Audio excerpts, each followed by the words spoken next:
Mobile विभिन्न थाना क्षेत्रों के ट्रेस करके जिनकी लगभग 17.5 लाख की कीमत है उसको उनके जिनका जो ओनर्स हैं उनको लौटाया गया है।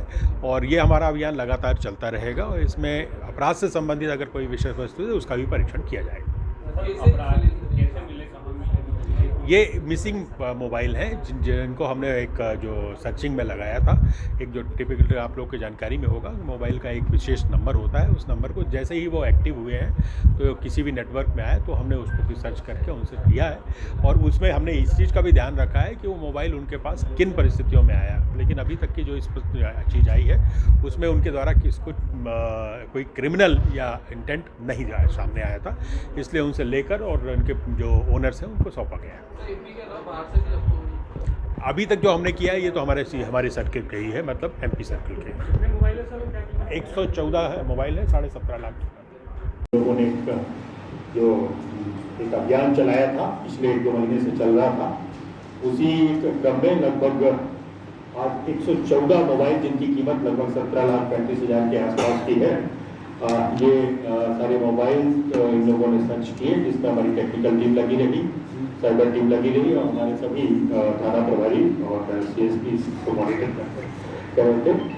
टोटल जो 114 मोबाइल है इनकी कीमत 17,35,000 के है। और इसमें ब्रेकअप अगर देखें तो कोतवाली थाना कोतवाली के 38, थाना बूंदी के 17, छैगांव के 14, जावर के 12, पदम नगर के 9 और खालवा के 7 और इस तरह से बाकी को टोटल 114 मोबाइल हम लोगों ने रिकवर किए हैं, जो आज आपके सामने ही जो इनके मोबाइल रुके हैं इनको प्रदान किए जाएंगे।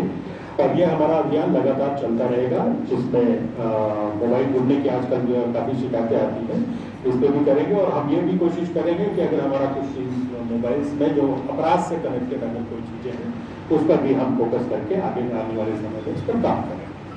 चौथी बार सफलता है पुलिस की, लेकिन अपराधी एक भी नहीं पकड़े गए, कार्रवाई।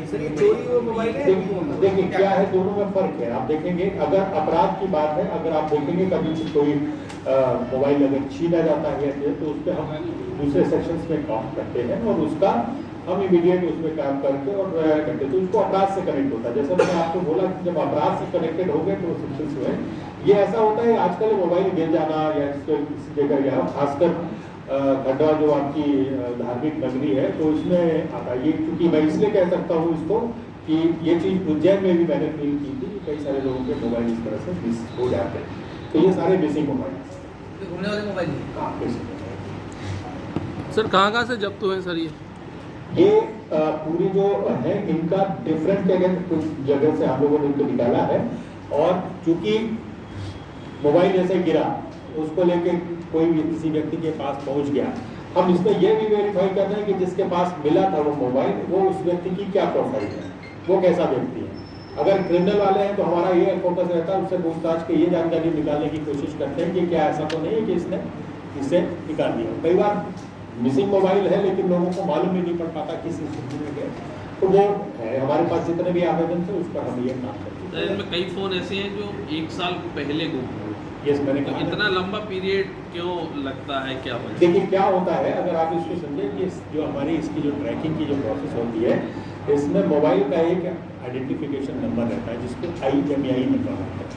अगर ये मोबाइल गिर गया और कहीं पड़ा हुआ है तो ये इसको ढूंढ पाना बड़ा मुश्किल होगा जब तक कि ये एक्टिव ना हो। ये किसी भी नेटवर्क में जब एक्टिव होता है तब हम इसको ढूंढ पाते हैं। इसके अलावा जो हमारे जो अगर देखेंगे तो मोबाइल के जो नेटवर्क होते हैं वो जोन होते हैं। हम अभी सामान्य तौर पर जो अगर यही मोबाइल कोई ले जाके तमिलनाडु में चलाएगा तो हो सकता है इसको साल भर ढूंढता है जब तक हम उसकी पैन इंडिया सर्च न डालें।